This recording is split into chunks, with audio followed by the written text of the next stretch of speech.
Hello guys, সবাই কেমন আছো? এটা তো আমি উস্তা ভাজি করছি।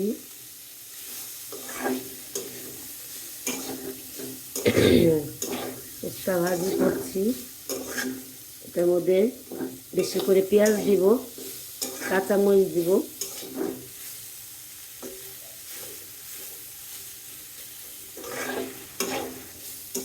এই গরমের দিন পড়ে যাচ্ছে, ফাল্গুন মাসে বেশি করে উস্তা ভাজা প্রতিদিন খাবে, এটা শরীরের জন্য অনেক ভালো।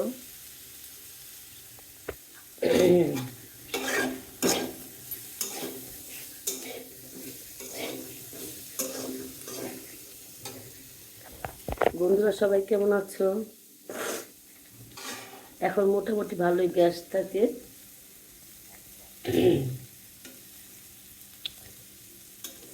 উস্তা কেটে রেখেছিলাম রাত্রে, এখন ভাজি করছি।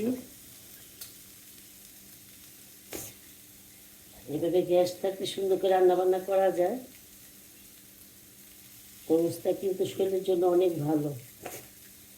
তিতা খেলে মানে শরীরে অ্যালার্জি ট্যালার্জি হয় না। এই ফাল্গুন মাসে এই তিতা খাওয়া খুবই ভালো।